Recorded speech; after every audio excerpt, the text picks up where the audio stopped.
Flux et réseaux de communication dans la mondialisation.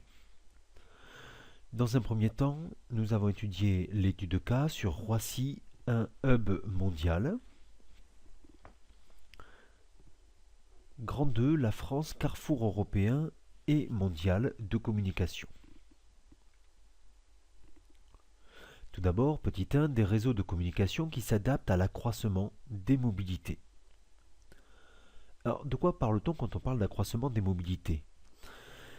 Eh bien, la France, par exemple, est traversée par des flux de marchandises qui s'accroissent du fait de l'ouverture des frontières de l'Union européenne, mais du fait plus généralement de la mondialisation des échanges. Ainsi, une partie de ces flux ne fait que traverser la France.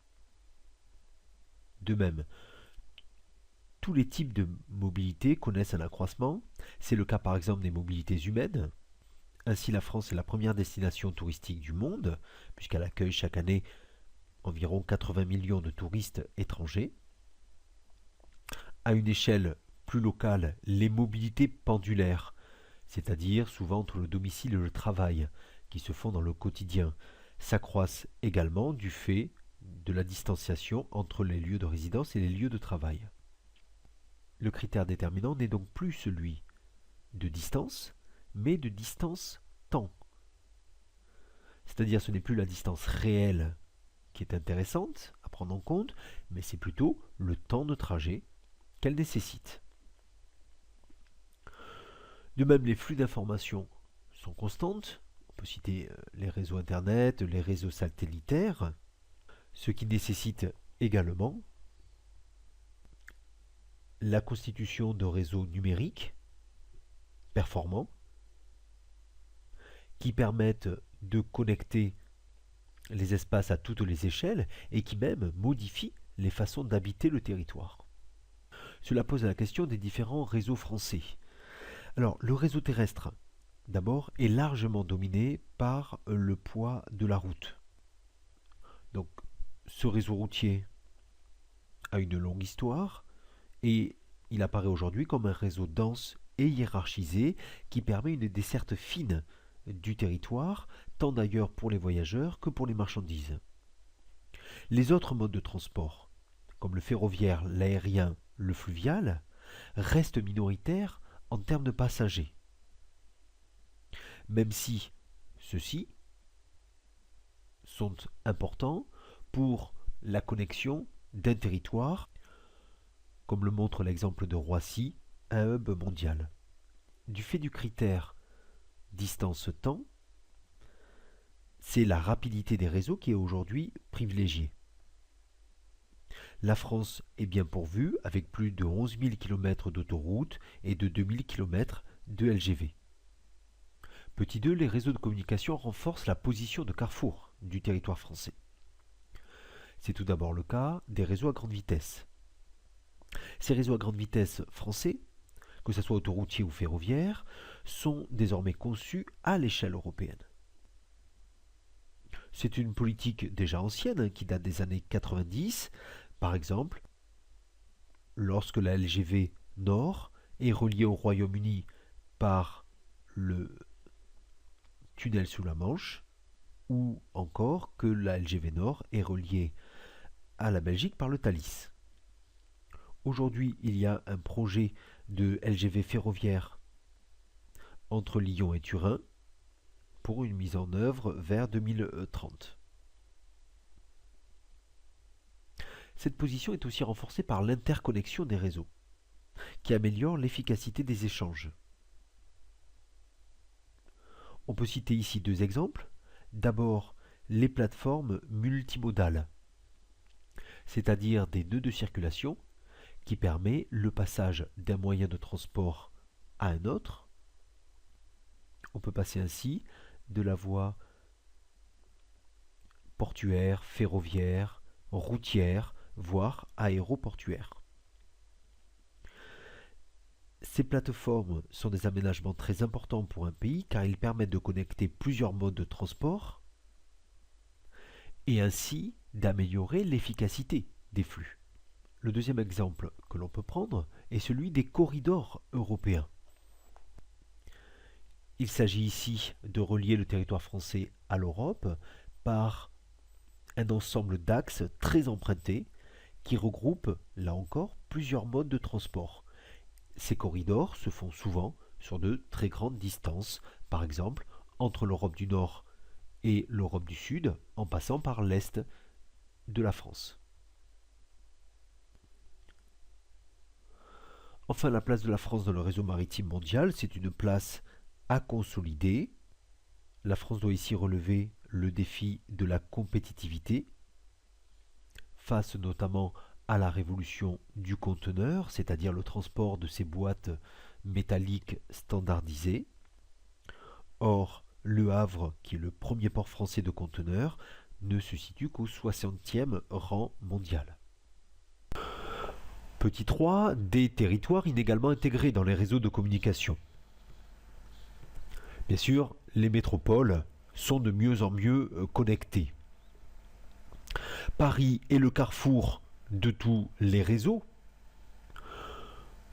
Pour des raisons historiques, souvent les réseaux se sont construits en étoile à partir de la capitale, mais aussi aujourd'hui pour des raisons économiques, puisque aujourd'hui, Paris et l'Île-de-France polarisent un tiers de la richesse du PIB. L'ensemble de l'agglomération parisienne constitue un hub avec des gares TGV, mais également les grands aéroports Roissy-Orly. À l'échelle nationale, les principaux axes connectent la capitale aux grandes villes françaises. C'est le cas par exemple de l'axe Paris-Lyon-Marseille, qui a même reçu un sigle, PLM, qui constitue un couloir majeur de circulation. D'autres axes sont plus incomplets mais en voie d'être complétés. C'est le cas par exemple de l'axe Paris-Bordeaux ou Paris-Toulouse ou encore Paris-Strasbourg. Aujourd'hui, de nouveaux axes privilégient plutôt les métropoles régionales entre elles en contournant Paris. C'est le cas par exemple des connexions entre les LGV Atlantique et Sud-Est ou encore entre les LGV Nord et Sud-Est. Certains territoires français sont très valorisés par l'ouverture au monde. C'est le cas bien sûr du nord et de l'est de la France, qui sont bien intégrés à la mégalopole européenne. Cela favorise à la fois les villes frontalières que sont Strasbourg et Lille, mais également l'ouverture vers l'extérieur. Grand 3, des enjeux forts et des défis à relever. Et tout d'abord, voyons des acteurs aux stratégies divergentes. Les trois grands acteurs en matière de transport sont les individus, les entreprises, les pouvoirs publics. Mais ils n'ont pas forcément les mêmes objectifs, ce qui peut créer des débats et des tensions. Tout d'abord, les individus. Les individus souhaitent accéder aux infrastructures de transport le plus rapidement possible, à moindre coût, sans forcément en subir les désagréments, ce qui se reflète d'ailleurs dans certaines tensions autour d'aménagements tels que l'aéroport de Notre-Dame-des-Landes à Nantes par exemple, ou la LGV Sud-Ouest, autre exemple. Les entreprises, celles qui exploitent les réseaux de transport ou qui exploitent les plateformes multimodales, vont privilégier les espaces les plus densément aménagés en aménagement de transport, en délaissant les espaces où se trouve un peu moins d'aménagement de transport. Enfin, les pouvoirs publics, c'est-à-dire l'État, l'Union européenne ou les collectivités territoriales, fixent des grandes orientations en matière de réseau et elles participent au financement. Leur objectif est à la fois de jouer sur les enjeux de compétitivité, mais aussi de cohésion spatiale et sociale. Petit 2, des enjeux de compétitivité, de cohésion spatiale et de durabilité. Alors, tout d'abord, il s'agit de renforcer les enjeux de compétitivité, car dans le contexte de la mondialisation, les performance, l'efficacité des réseaux de communication devient un facteur essentiel à la fois pour la population, mais aussi pour les entreprises. Or, cet enjeu renforce les zones déjà équipées ou déjà peuplées, qui permettent alors d'être rentables. D'ailleurs, la couverture numérique en 4G par exemple, par les opérateurs mobiles, cible des zones les plus densément peuplées. Parallèlement, ces enjeux de compétitivité entraînent parfois la saturation des espaces qui oblige à penser de nouveaux aménagements. Un autre enjeu qui intervient, c'est les enjeux de la cohésion spatiale, de la cohésion territoriale. Ici, c'est bien sûr un enjeu majeur de l'aménagement des territoires, d'ailleurs à toutes les échelles. Il s'agit de privilégier les politiques de désenclavement régional, réseau autoroutier par exemple dans les massifs montagneux, mais aussi à l'échelle locale, comme par exemple la construction de tramways dans le cadre de rénovation de quartiers. De même, une grande politique publique est menée pour renforcer les réseaux numériques partout sur le territoire, que ce soit par la 4G ou par la fibre optique. Enfin, les enjeux de durabilité sont aujourd'hui des enjeux extrêmement forts dans la société.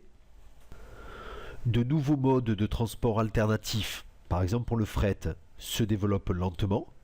Il s'agit par exemple du ferroutage, c'est-à-dire d'un système permettant le transport de camions de marchandises par la voie ferrée pour traverser certains endroits plus sensibles, les massifs montagneux par exemple.